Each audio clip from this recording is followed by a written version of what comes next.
नमस्कार, आप सुन रहे हैं द बॉलीवुड रेडियो और मैं हूं आपके साथ अनूप आकाश वर्मा। दोस्तों, ये कहानी वैजंती माला की है। एक रोज वैजंती माला ने कहा, देना है तो सपोर्टिंग नहीं बेस्ट एक्ट्रेस का अवार्ड दो, और ये कहकर फिल्म फेयर अवार्ड ठुकरा दिया। भारतीय फिल्म इंडस्ट्री शुरू से ही पुरुषवादी रही है। इसमें महिलाओं को हमेशा दूसरे दर्जे का ही समझा गया।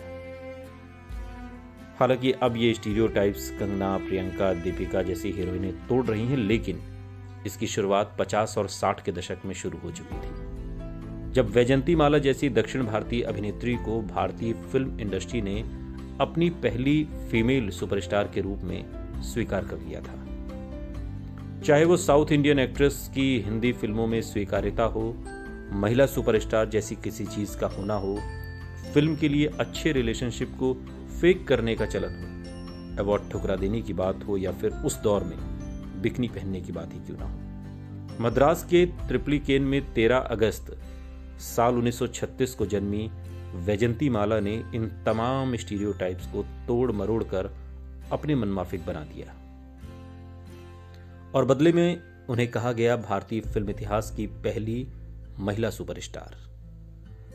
वैजंती माला ने जब अपनी एक्टिंग करियर तमिल फिल्म वजकाई से शुरू की, उस वक्त उनकी उम्र महज 13 साल थी। 1949 में आई इस फिल्म को बॉलीवुड में रीमेक किया गया, और ये फिल्म दोनों ही भाषाओं में वैजंती माला की अदाकारी से हिट रही। इस फिल्म में वैजंती माला के चुने जाने का किस्सा कुछ यूं था कि एवियन प्रोडक्शन के MV रमन ने इन्हें चेन्नई के गोखले हॉल में भरतनाट्यम करते देखा था।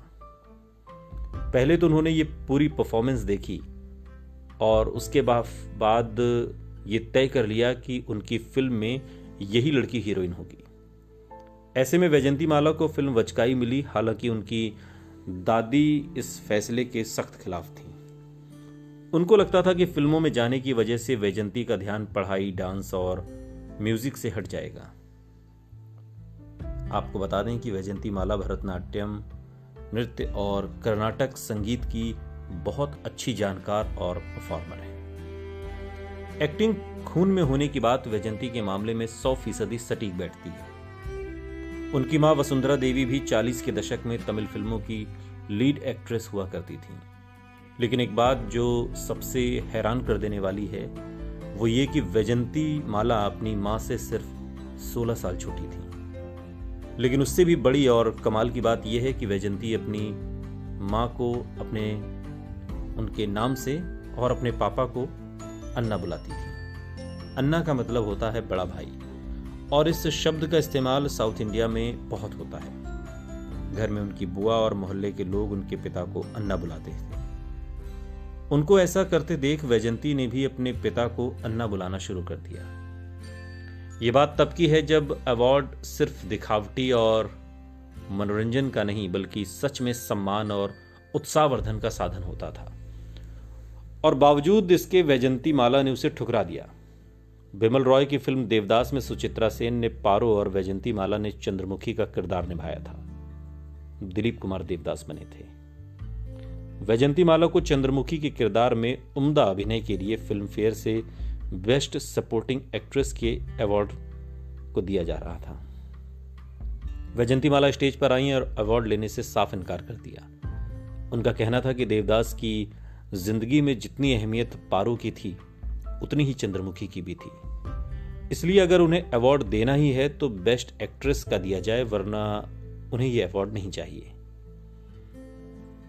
वैजंती माला उस दौर की टॉप हीरोइन में से एक थी, और कोई भी उनको तवाइफ के रोल में साइन नहीं करना चाहता था। जब ये रोल बिमल रॉय उनके पास लेकर आए तो वैजंती ने कहा कि if you think I can do that, I will do it.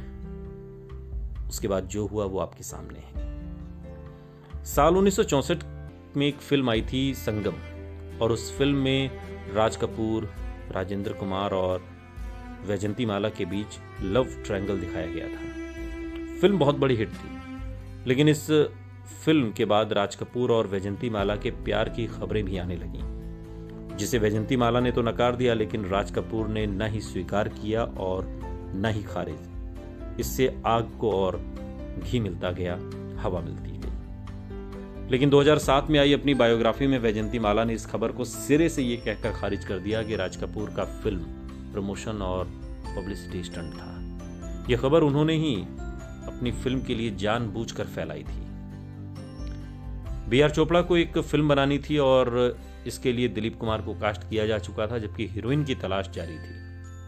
B R. Chopra इस फिल्म में दिलीप साहब के साथ मधुबाला को साइन करना चाहते थे। मीटिंग फिक्स हुई।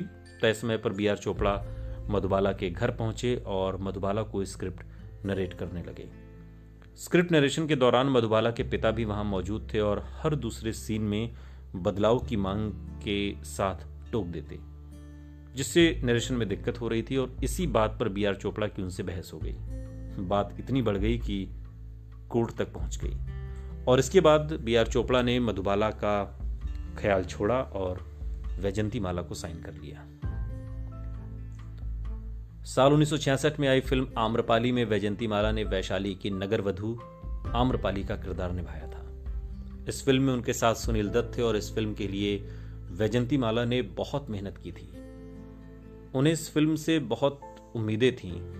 वो फिल्म बॉक्स ऑफिस पर कुछ खास परफॉर्म नहीं कर पाई, जिससे वैजयंती माला का फिल्मों से मोह भंग हो गया और उन्होंने फिल्मों से दूरी तक बनानी शुरू कर दी। इसके बाद उन्होंने पॉलिटिक्स में अपना करियर शुरू किया और राज्यसभा पहुंची। मशहूर फिल्म डायरेक्टर और यश चोपड़ा ने साल 1975 में वैजयंती माला को एक फिल्म में मां का किरदार ऑफर किया। उस फिल्म में अमिताभ बच्चन और शशि कपूर उनके बेटे का रोल करने वाले थे, लेकिन वैजयंती माला ने ये कहकर फिल्म करने से मना कर दिया कि वो कैरेक्टर रोल्स नहीं करेंगी, हीरोइन थी और हीरोइन ही रहेंगी। इसके बाद उस फिल्म के लिए निरूपा रॉय को साइन किया गया और फिल्म थी दीवार। सुनते रहिए द बॉलीवुड रेडियो, सुनता है सारा इंडिया।